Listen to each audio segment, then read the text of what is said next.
Hello everybody, and welcome back to Discipline Before Dishonor. Now, today's video is going to be a little different. It's going to be different because there's going to be no relation to gaming at all. A very rare thing for my channel, right? But I want to give you guys sort of a window into my contemplations and let you see what I think about on the regular, how deep the rabbit hole goes, right?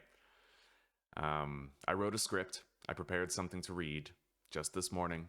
It's a topic I regularly think about, and I want to hear from some of you what you think about my introspective musings, and I want you to be honest with me. I want you to tell me exactly how you feel about it after you've heard me out.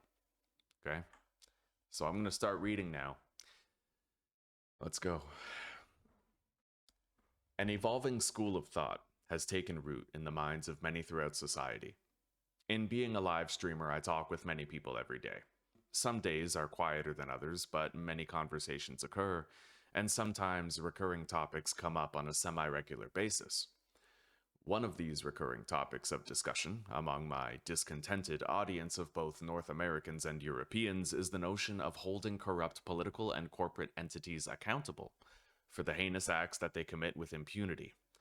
The proponents of this school of thought have suggested to me that political violence is okay if you're killing a politician with an evidenced track record of corruption and self-interest at the expense of the collective common good. This would obviously include politicians who cannibalized or trafficked children for sexual or otherwise sadistic and torturous purposes, the Epstein clients, right? But this evolving school of thought would also include figures that you might deem more banal in comparison. Everybody agrees that political violence in the context of killing Charlie Kirk or anybody on any end of the political spectrum for anything that they merely said is never okay, right? But this perceived school of thought proposes that when an individual or institution takes an action or makes a decision which disenfranchises millions or even billions of lives purely for profit or self-interest, that this is an act which should be punishable by death. Dow, Monsanto, Bayer, Nestle, DuPont, Pfizer, Moderna, Cola, PepsiCo. There are many companies and individuals which would, theoretically, fit the bill for this description, even a lot of top-tier politicians too, in countless countries all over the world.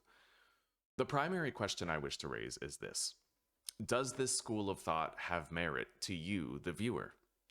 Should the CEOs and members on the board of executives of various companies die so that humanity can be liberated from the systematic boogeymen that these companies create?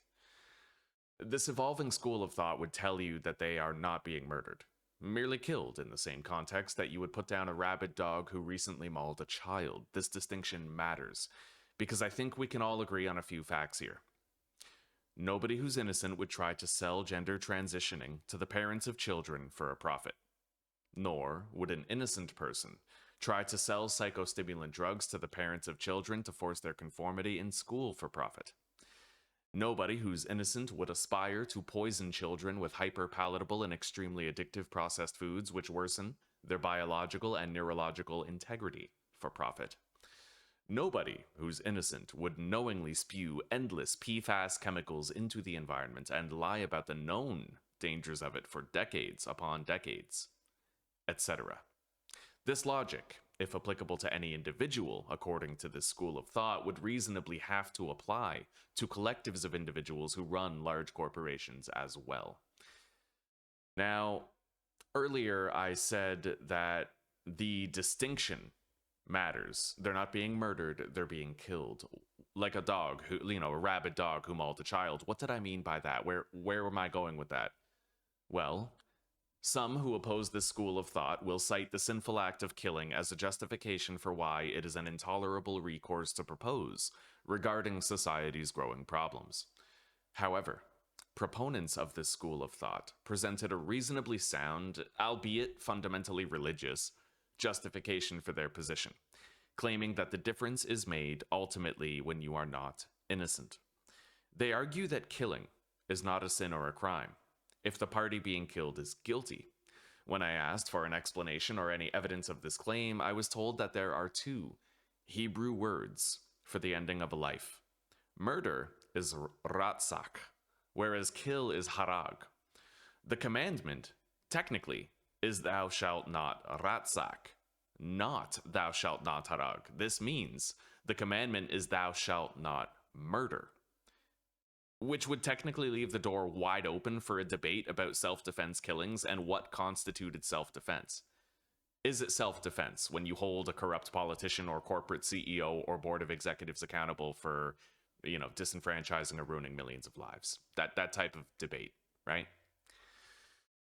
Now, according to the proponents of this growing school of thought, even God understands through that wording that sometimes people must kill to defend themselves from bad actors with bad intentions, particularly on a global scale, when the devil's possession of their intentions can result in adverse global ramifications or the systematic deterioration of the entire human condition en masse. We see peril all over the world, collective downfall and systemic corruption, collusion between food, pharmaceutical, and chemical corporate entities, and Ouroboros of self-serving interests and nepotism gradually manufacturing the extinction of humanity.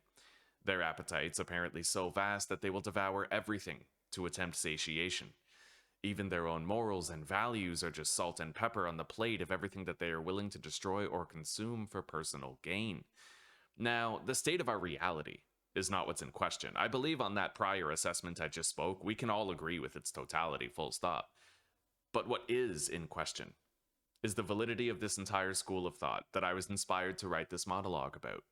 The notion, fundamentally, of whether or not we would stain our souls if we took justice into our own hands and held accountable certain individuals that, at times, it seems the system is designed to defend and grant relative impunity to. If you kill someone, you go to jail for most of your life. If a company kills millions, they pay a fine, and it's business as usual.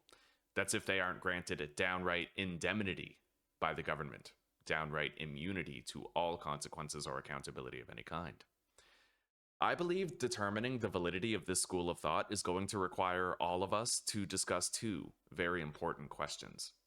Question 1.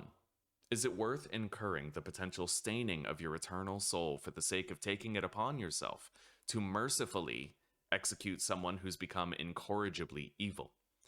And question 2, perhaps the more important question, I need to willingly remove my Christian bias before I can ask this question, so here it is. Can we even use a religious framework or agreed upon religious dogma to determine whether or not this school of thought has merit? Thou shalt not kill being the widely accepted commandment is proof that the ruling class intentionally mistranslated thou shalt not murder from the original Hebrew text.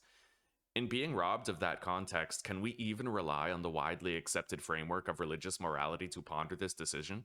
Or does it require a deeper and darker state of thinking that the humble, Christ-like mind, content with its family, its values, and its upstanding character, isn't capable of sinking into? I leave that to you, the viewer, to mull over, ponder, and decide on your own. I appreciate all of you, especially those of you who take the time to hear me out when I ramble on my insane musings. Take care for now. I'll see you when I see you. And hopefully this doesn't become anything more than a simple discussion, because my intention isn't to stir the pot. It's not to incite any violence at all. What I'm asking is, can you apply rabid dog beliefs toward people who have become so incorrigibly lost, so hopelessly evil in their conduct, in their actions, provable actions, that it becomes justifiable to put them to the electric chair, legally, formally? And if so, hypothetically, how do you get politicians in the chair who built it? Anyway, take care, rock on, and peace out, everybody. I love you all very much. God does too. I got 2 things for you to do right now. Pray to the Lord and fast all day. Take care of yourself and let him take care of what you can't. Later.